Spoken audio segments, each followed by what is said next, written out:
Речиси 3,5 децении по напуштањето на Советскиот сојуз, Балтичките земји Естонија, Летонија и Литванија веќе нема да бидат поврзани со електричните мрежи на Русија од овој викенд. Со оваа вест ја започнуваме меѓународната анализа што се случува ново во светот. Ова е ново што го кажа, тоа е форма на притисок на Русија која сега ми се чини, поради промените геополитички во светот, пред се во Белата куќа, каде што доаѓа Трамп, човекот кој очигледно е поблагонаклон кон Москва од што беше претходната администрација, или во превод подобро ги разбира работите, Трамп покажа дека сака да го подели светот, ние силните, вие слабите. Тука силниот и натаму Москва, слабата е, се разбира, Украина и незиниот председател Зеленски. Путин охрабрено тоа прави дополнителен притисок, а тоа е да ги исклучи овие три прибалтички држави кои се само не добронамерни кон Русија и пред да избие војната во Украина. И сега ја не знам зашто до сега тоа Путин не го направил, веројатно има зошто, но сега ги исклучува од електроенергетскиот систем во кој беа поврзани, како што и ти самата рече, во времето на Советскиот сојуз, Литванија, Летонија, Естонија, Белорусија и Русија. Тој дел од Советскиот сојуз. Што тоа значи ќе видиме, дали имат резервен план на напојување, што е, како не сум информиран за да можам да анализирам, но се покажува дека Москва покажува одредени мерки на сила сега, особено по овој развој на состојбите во светот. Ајде да почнеме од почеток. Русија има напредок на фронтовите, успева да ги освои оние точки кои и се зацртани, и не би навлегувал понатаму околу тоа. Донецката област е пред тој часов јар кој ќе падне официјално, паѓа се. И практично после Луганск, Запорожје и Херсон, Донецк паѓа и тоа се целите кои Путин ги најави пред кога почна војната. 3 години, да. Во меѓувреме украинците вчера направија еден контраудар во Курската област, каде што се толкува дека тоа последен обид на Зеленски нешто да направи, бидејќи неговата стратегија е да го држи тој дел на руска територија, кој иако загуби 50% од она што успеа да го освои летоска, сепак држи нешто и тој планира тоа да го држи за да може утре на преговарачка маса да има со што да калкулира. Таму војната трае, русите освоја ги притисна украинците, 50% од територијата вратија, но се уште има руска територија која е под украинска контрола. Во меѓувреме, оно што се обистинува како желба на Путин е последните изјави на представникот на Трамп за состојбата на Русија и Украина, Кенлог, кој изјави дека администрацијата на Трамп забрзано подготвува план кој предвидува и притиска практично Украина да има председателски избори. Зошто го кажувам тоа? Бидејќи Зеленски нема веќе мандат за председател подолго време, поради воената состојба не беа спроведени председателски избори, со амин на администрацијата на демократите на поранешниот председател Бајден. Тој е председател, но нема легитимитет како што би требало со избори. Воена состојба е, нема председателски избори. Од друга страна, за евентуалните преговори, Путин покажува кооперативност на збор и веле, ние сме подготвени да седнеме на преговарачка маса со Украина и со председателот на Украина, но не и со Зеленски, бидејќи тој не е легално избран председател.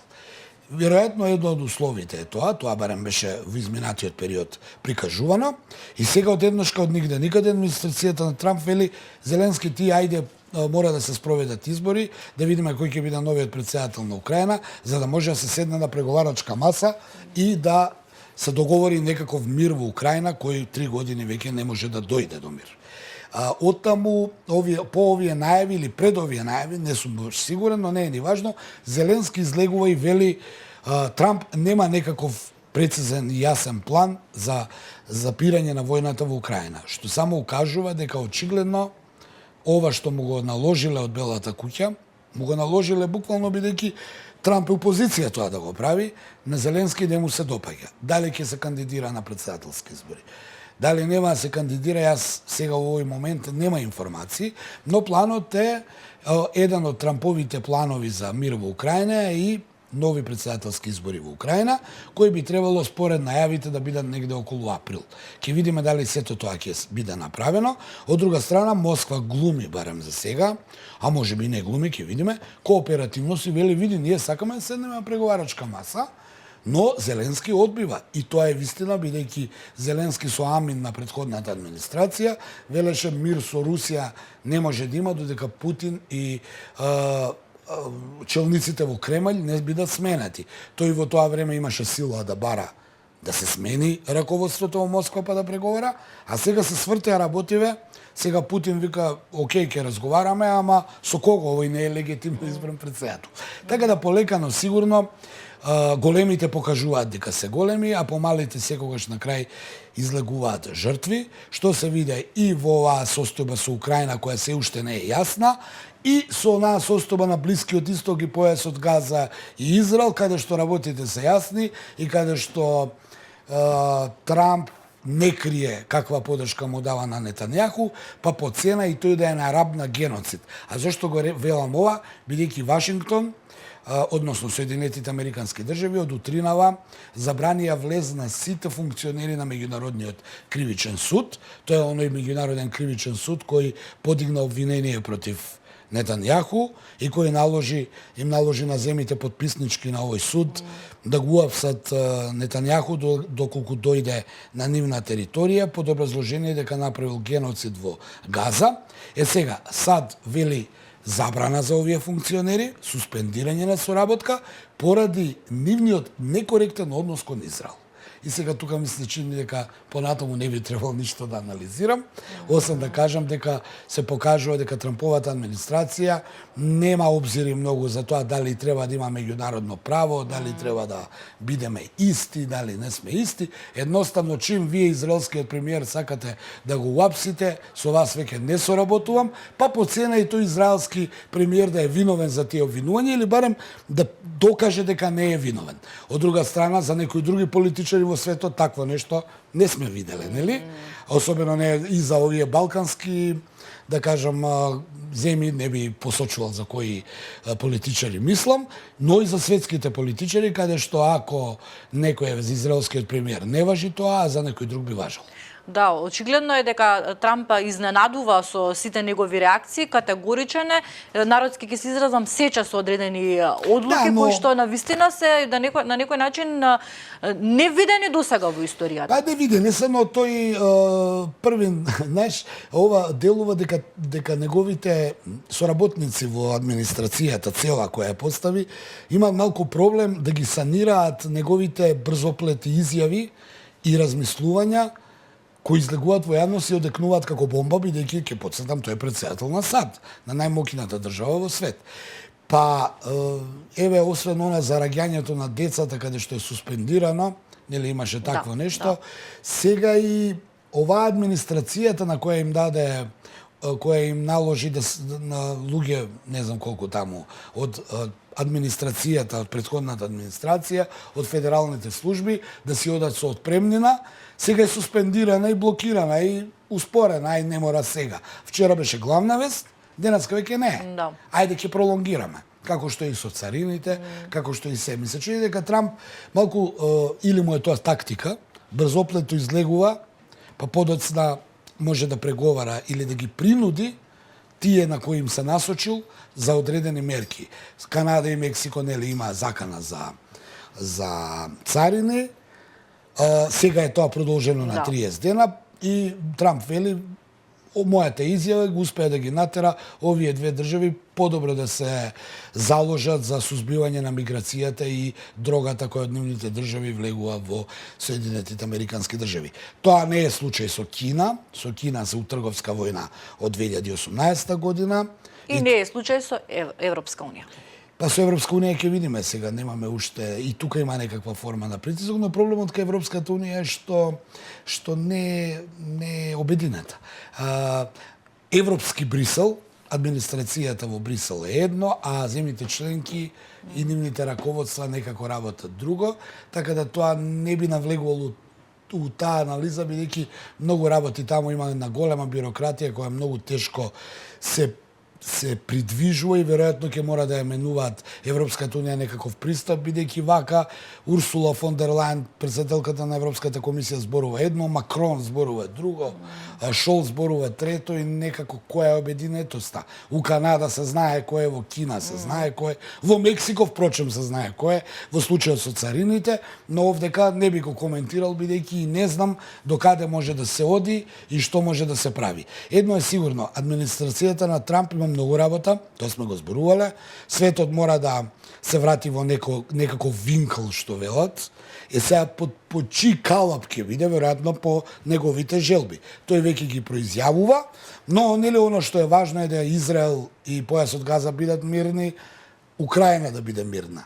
Мене не ми делува дека Израел е смирен, особено не по неговите најави дека ќе ги сели палестинците и ќе прави блискоисточна ривиера, што тоа ќе отвори нови проблеми, тоа го зборувавме. Да, што се однесува до Украина, веројатно ќе мора Зеленски да, бидејќи тука има Киев има судир па со две бокни сили, со едната е у војна, со другата поддршката опаѓа, чим опаѓа поддршката, нема многу да има маневарски простор, ќе видиме како ќе заврши. Јас требувам само сите овие војни не бидат замрзнат конфликт, бидејќи кога е замрзнат конфликтот, знаеме дека се одмрзнува.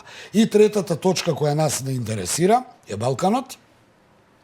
Ричард Гренел, неговиот паратеник, поранешниот пратеник за Косово, негов близок соработник, човекот кој беше окарактеризиран дека е поблизок кон политиката на Белград одошто кон актуелната политика на Косово.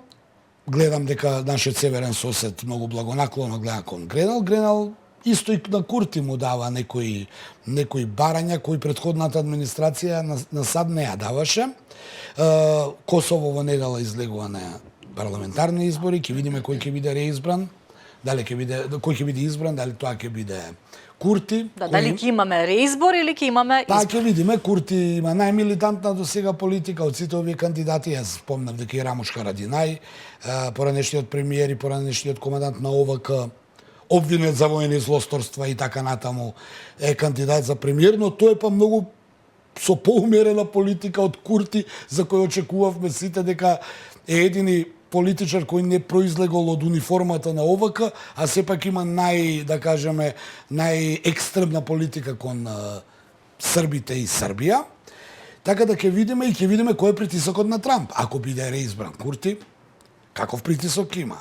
Ако падне Курти и победи некој друг, ќе видиме како ќе се однесува и до кај ќе оди, но едно е сигурно, Трамп и неговата политика од првиот мандат сега повторно на Косово ја наметнува, а тоа е поделба на Косово. Да, изборите во Косово, покрај тоа што имаат огромно значење за влијанието во Србија, имаат влијание и врз Македонија, со будно око ќе ги следиме, се работи за соседна земја. Се работи за соседна земја, така што се граничиш со некој, тоа е метод на сврзани садови. Апсолутно, така што ние ќе го следиме и во понеделник, навистина во недела секако ќе ги информираме нашите читатели, но во понеделник со нашата најнова анализа ќе ги анализираме. За Косово само сакам да докажам дека политиката која смета Трамп, која сака да ја спроведе, доколку е повторно гледам дека ја пројавува својата реторика на поделба на Косово, може да биде исто така опасна за и онака кревкиот мир кој владее не тука, генерално во светот. Така да ајде ќе видиме што се може Трамповата администрација да направи на сите овие точки кои сега успеавме за кратко нешто да ги заанализираме. Така, ќе видиме во недела што ќе се случува, а јас сакам да најавам дека во понеделник имате нова анализа за меѓународните случувања заедно со Дејан Андоновиќ. Ќе ве поканам и тогаш да не следите за заеднички да видиме што се случувало во Косово и да анализираме. А она што следува во продолжение, веќе знаете, нашата утринска редовна рубрика Каде во слободно време се информираме што можеме да правиме овој викенд, што можеме да правиме денеска е петок, да се насмееме, да се расположиме. Последен ден работен за оваа седмица, па убаво е негде да се појде во театар или некој концерт, да слушнеме што ни нуди ноќниот живот.